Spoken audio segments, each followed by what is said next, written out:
Buenos días, estimada comunidad ITMA. Nos encontramos una vez más en este proceso de charlas, ¿no es cierto? En esta secuencia de charlas que se están dando en esta semana ITMA Skill. Ustedes saben que dentro de este contexto, los diferentes profesores de nuestra carrera han ido seleccionando temas de importancia para ir destacando y mostrando a la comunidad cuáles son aquellos tópicos, cuáles son aquellas temáticas importantes para que el resto de la comunidad, no siendo de las carreras donde ellos participan, puedan tener, ¿no es cierto?, información, puedan tener temas, ¿no es cierto?, para poder ir ampliando su conocimiento y enfrentar estos sellos tan importantes que tiene INMA, que están ligados con el medio ambiente y el cuidado con el medio ambiente y con la política del hacer, no solo del decir o del pensar, sino que del hacer.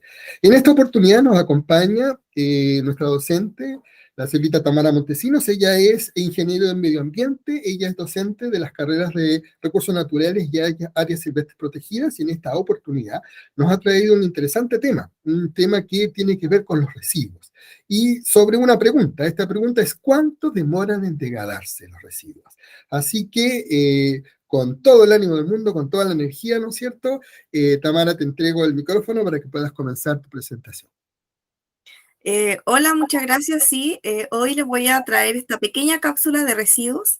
La importancia, ¿verdad?, de saber cuánto se demoran en degradarse, cuánto tiempo permanecen en el planeta, ¿verdad?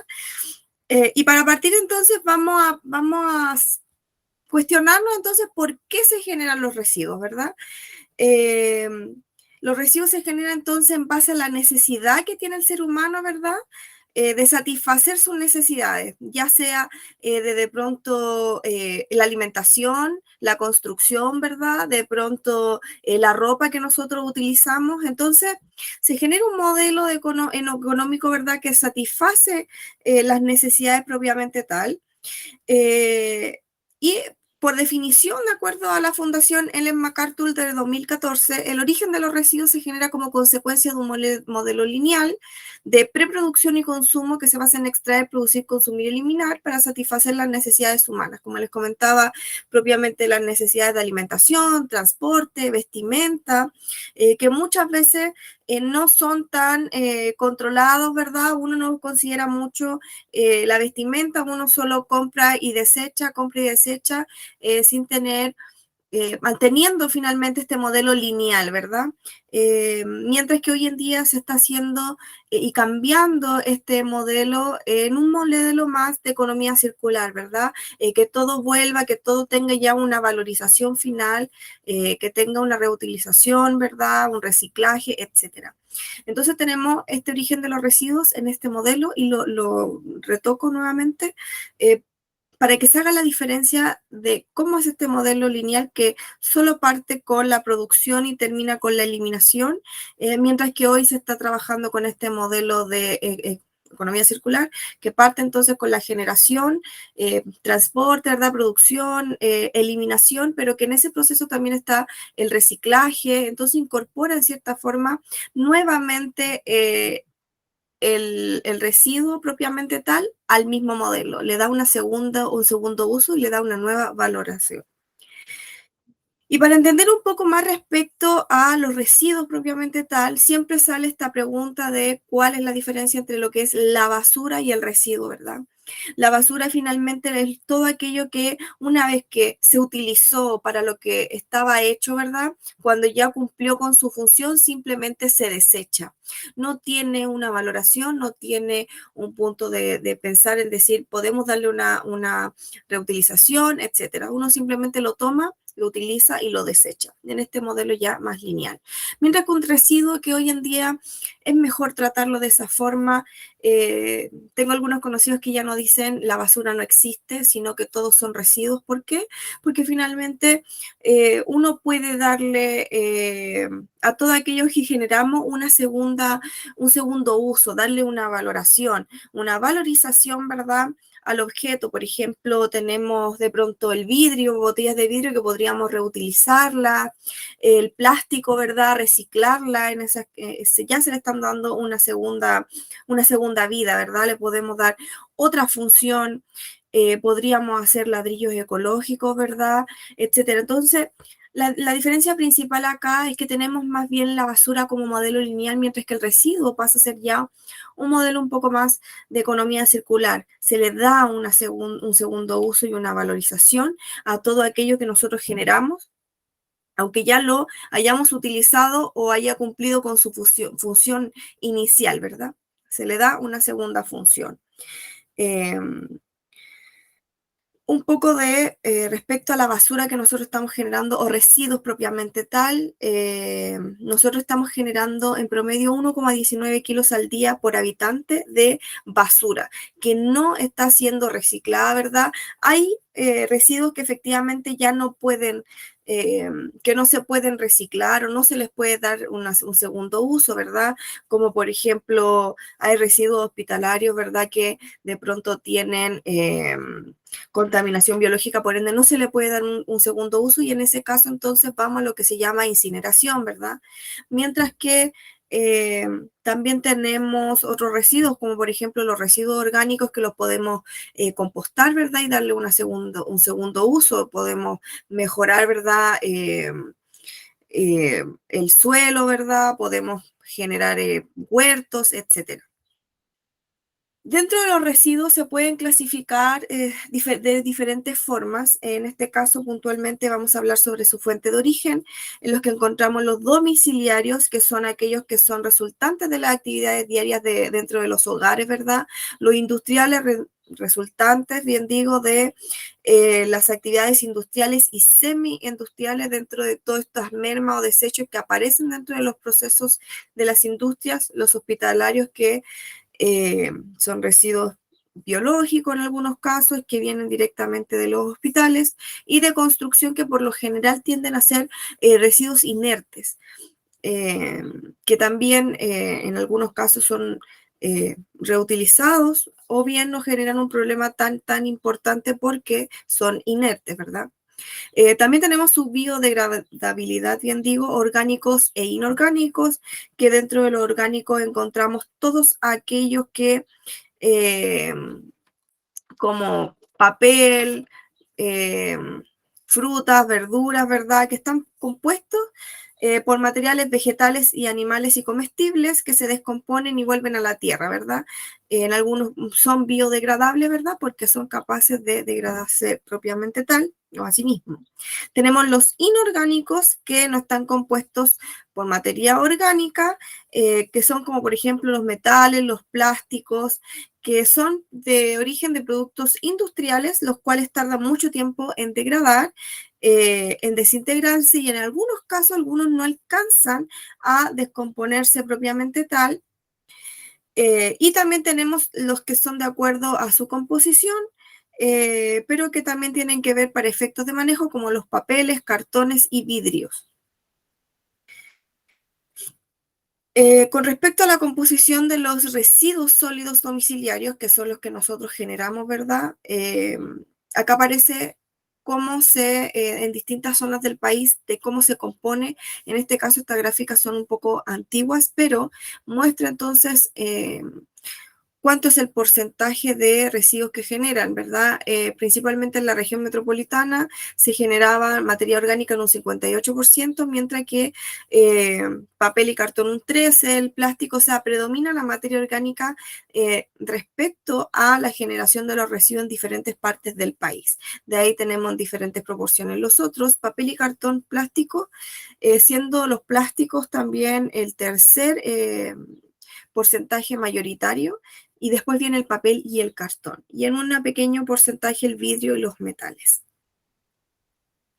Por otro lado, hoy en día existen basureros que permiten reciclar ciertos residuos, ¿verdad?, que se generan en las casas, ¿verdad?, los residuos domiciliarios propiamente tal. Entonces tenemos el azul, que es papel y cartón, tenemos el amarillo, plásticos y PET, gris claro con latas y metales, el verde de vidrios, café, desechos orgánicos, el gris oscuro es para otros residuos para eliminación, el rojo son residuos peligrosos, el beige cartón para bebidas, y finalmente el bordeo, que tiene que ver con todos los residuos electrónicos o eléctricos propiamente tal. Entonces, esto nos permite complementar entonces cómo podemos ir reciclando los residuos que nosotros generamos de acuerdo a su origen.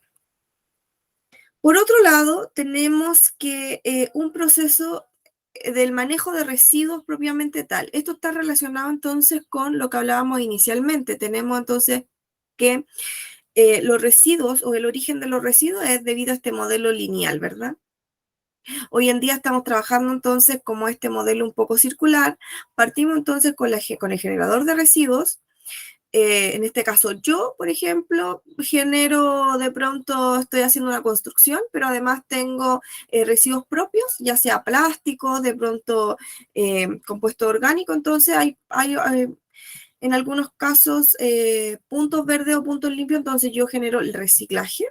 También tenemos retiro en casa, ya sea de recicladores base, bien digo, municipalidad o servicios externos. Y por otro lado también tenemos servicio externalizado y retiro por parte de la municipalidad. Y finalmente, en algunos casos se le da valoración, que es, por ejemplo, el reciclaje, la valoración energética y la reutilización. También tenemos el centro de acopio, que también le da una valorización a todos aquellos residuos que yo pudiese reciclar o darle un segundo uso. Y finalmente, lo que les comentaba, todo lo que ya se considera como residuo que no tiene una segunda vida útil o ya como lo conocemos como basura, ¿verdad? Desecho que ya no tiene una segunda utilidad, entonces se va a la disposición final o relleno sanitario. Si se dan cuenta acá, todo el proceso entonces es prácticamente, no termina simplemente en un relleno sanitario o en un vertedero, sino que se le da un segundo uso y por ende, hasta un tercero, y por ende entonces tenemos menos acumulación de residuos en ciertos sectores, ¿verdad? Derivado a eso, entonces, es importante hablar un poco de lo que es la ley REP, ¿verdad? Que es la ley 20.920 respecto a la responsabilidad extendida del productor y fomento al reciclaje, que tiene por finalidad, entonces, disminuir la generación de residuos y fomentar su reutilización y el reciclaje, y darle otra valoración, ¿verdad? A los residuos que estamos generando a través, entonces, de la instauración de la responsabilidad extendida del productor, y otros instrumentos de gestión de residuos, entonces, para proteger la salud de las personas, así como el medio ambiente. Se los comento porque tiene completa relación, entonces, sobre los residuos y desechos que nosotros estamos generando hoy, ¿ya? En este caso, se han definido una serie de 7 productos que la ley establece como productos prioritarios, bien digo, debido a su consumo masivo, tamaño y toxicidad, son factibles de valorizar y tienen una experiencia comparada a nivel internacional. En este caso, consideramos aparatos eléctricos y electrónicos, pilas, neumáticos, baterías, envases y embalajes, diarios y revistas, aceites y lubricantes. En este caso, entonces, el productor también se hace cargo de los productos o residuos que ellos están generando, ¿verdad? Si están generando un producto, envases y embalajes, entonces tienen que eh, hacerse responsable también del residuo que pudiesen llegar a generar. Y ahora nos vamos a lo que nos convoca. Voy un poco rápido respecto a los residuos, pero es para que vayamos a lo que nos convoca, que es cuánto se demoran en degradar los residuos, ¿verdad? Nosotros, como les comentaba, generamos entonces despreocupadamente un consumo de residuos infinito, ¿verdad? Simplemente no pensamos en qué estamos consumiendo, ¿verdad? Y por eso es importante un poco hablar de este aspecto, ¿verdad? Con respecto a las bolsas plásticas, si ustedes se dan cuenta en este gráfico, tenemos entonces que la expectativa de vida humana, de acuerdo a esta gráfica o esta infografía del Ministerio del Medio Ambiente, bien digo, aproximadamente en promedio podríamos decir que es de 80 años, ¿verdad? Entonces, para que ustedes se hagan una idea, una bolsa plástica dura de 1 a 20 años. Hoy en día tenemos menos bolsas plásticas en el mercado, ¿verdad? Y tenemos muchas más plásticas reutilizables, biodegradables, etcétera, lo que ha fomentado entonces la disminución de de este residuo principal puntualmente. También tenemos que las latas y vasos plásticos se demoran 50 años, las latas de aluminio 200 años, antiguas botellas de refresco 400 años. También tenemos botellas plásticas y pañales desechables que se demoran 450 años en degradar. También tenemos los hilos de pescar, que se demoran 600 años, y finalmente en esta gráfica que muestra las botellas de vidrio que se demoran 1.000.000 de años, o sea, en comparación a lo que nosotros duramos de expectativa de vida 80 años, o sea, las botellas de vidrio se mantienen por 1.000.000 de años más, ¿verdad? Por lo tanto, es súper importante saber ese dato para que uno más o menos tome conciencia. Así como también tenemos algunos residuos que caen directamente al mar, ¿verdad? O que son arrastrados al mar. Y en este caso tenemos entonces las camisetas de algodón se demoran 1,5 meses, las anillas de plástico 400 años. Hoy en día podemos ver que las cervezas o las bebidas ya no vienen con ese plástico propiamente tal, sino que muchos vienen con algún plástico biodegradable o vienen con una bolsa entera, etcétera. Sin contar también todas las alteraciones que pueden tener en el ecosistema.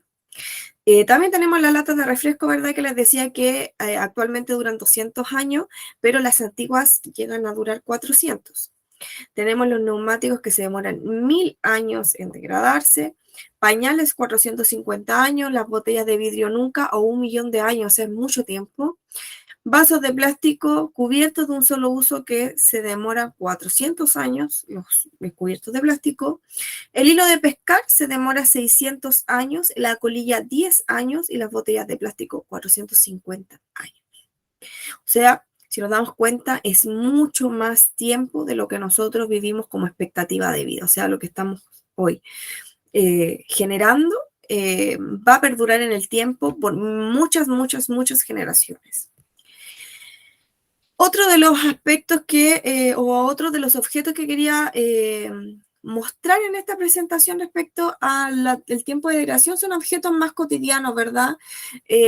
Las zapatillas se demoran 200 años, la ropa de algodón de 1 a 5 meses, tenemos juguetes plásticos que se demoran 300 años en degradar, tenemos también los zapatos de cuero de 3 a 5 años, la ropa sintética se demora 40 años en degradar. Como ya se dieron cuenta, tenemos diferentes gráficas de tiempo de vidrio, ¿verdad? Y que se demora mucho tiempo en degradar, 1.000.000 de años, no se degrada, etcétera.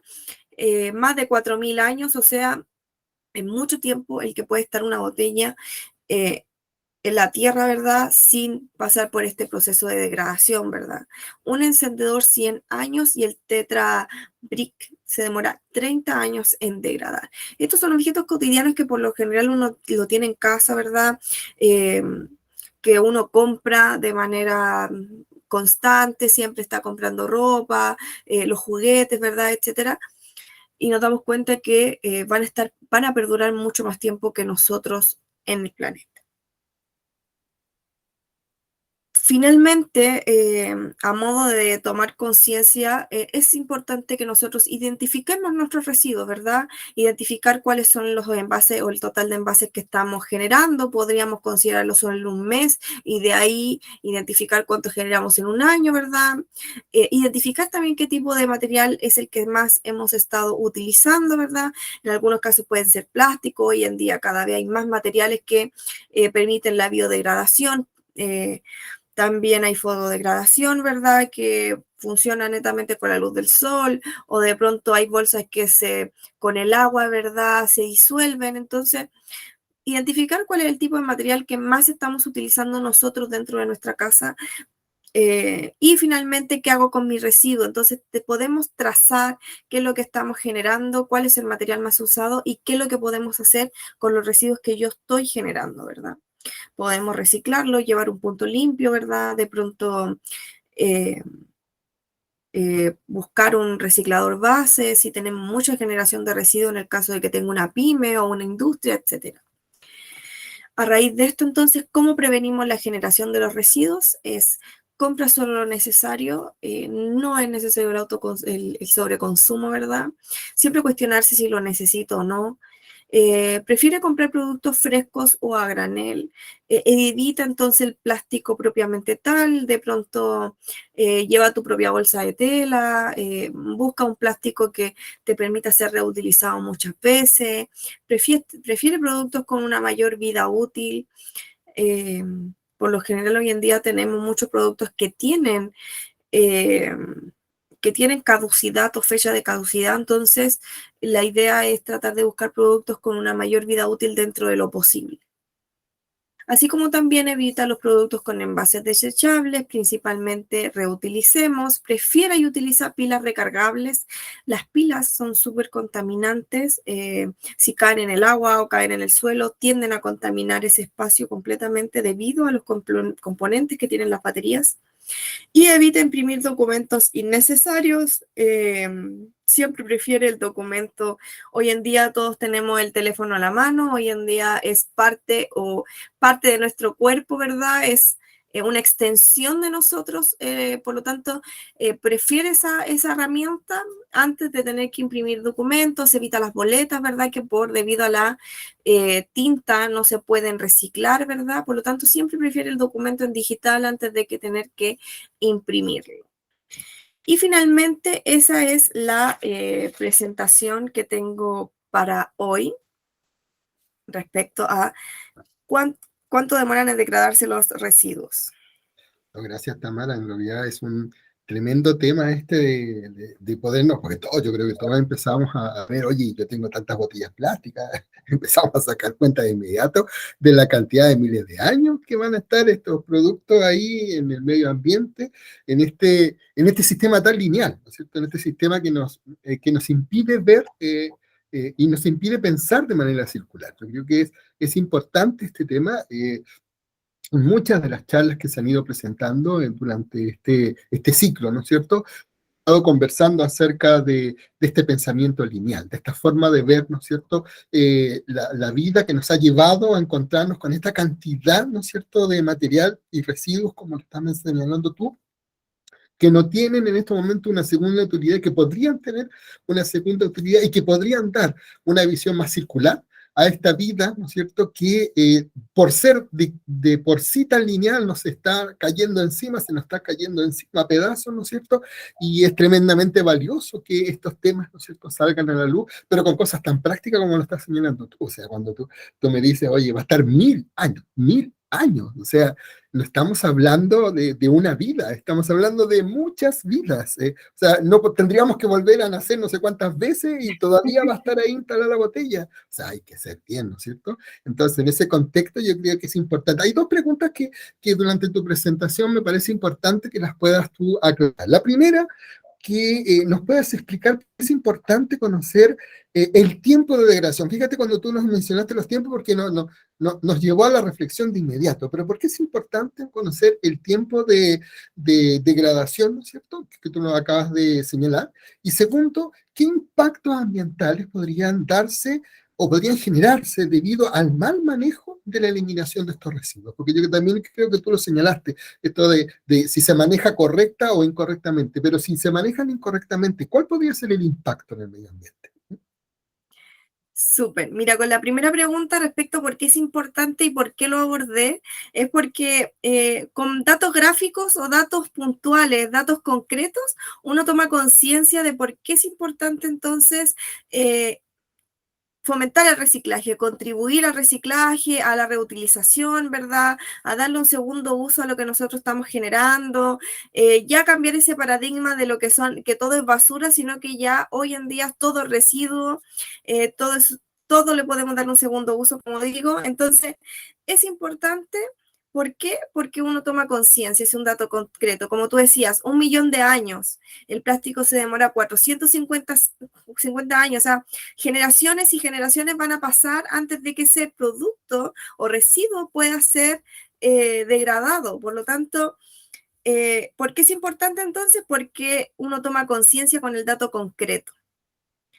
puntualmente por eso. Con respecto a los impactos, bueno, como nos damos cuenta, si tenemos una botella de plástico que va a durar 450 años y esa se suma a otra botella, y eso se suma a una botella de vidrio, y se suma a un pañal, y se suma, etcétera, a una serie de residuos, tenemos varios contaminantes. Por uno tenemos contaminación del agua, ¿verdad? Porque estos residuos pueden generar lixiviados, pueden filtrar, llegar a las napas y contaminar las aguas. Por otro lado, tenemos contaminación del aire debido a que muchos residuos hoy en día no se están dando una segunda valoración, entonces o terminan en vertederos ilegales o bien tenemos un relleno sanitario, ¿verdad? El relleno sanitario controla la emanación de gases, mientras que en algunos casos o en general los vertederos no. Entonces todo genera esto, emanación de gases contaminantes, lo que contribuye al calentamiento global, ¿verdad? Al efecto invernadero, etcétera. Y por otro lado tenemos dos puntos: la degradación de los suelos, que es la pérdida entonces del suelo propiamente tal, de su pérdida de su calidad física, química y biológica, la fertilidad que pueda llegar a tener. Y por otro lado, esto generaría una alteración de los ecosistemas, tendríamos pérdida de hábitats, ¿verdad?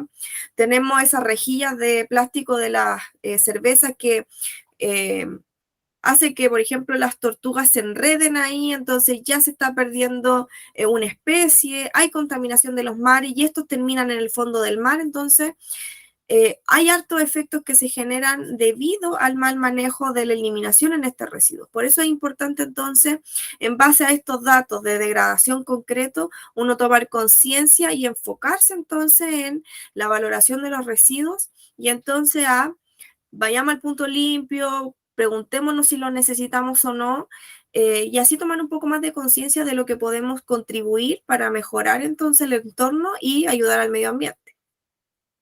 Importante lo que estás señalando, porque esta visión circular, esta vida circular a la cual nos está invitando, ¿no es cierto?, tu charla y otras más, es una forma de encontrar el equilibrio con el ecosistema. Yo creo que somos de las pocas especies que no hemos logrado establecer un equilibrio con el medio ambiente. Todas las especies logran ese equilibrio y nosotros vamos en contra. Es como que algo pensamos mal, algo está pasando en nuestra cabeza, que estamos pensando de manera lineal, pero afortunadamente está volviendo esta raíz, ¿no es cierto?, que nos hace darnos cuenta de un error. Para eso tenemos un cerebro gigantesco para darnos cuenta, ¿no es cierto?, de cuando estamos cometiendo un error y poder repensar nuestra existencia y poder repensar nuestra forma de relacionarnos con el entorno, porque querámoslo o no, como tú lo decías, esto se va a volver contra nosotros.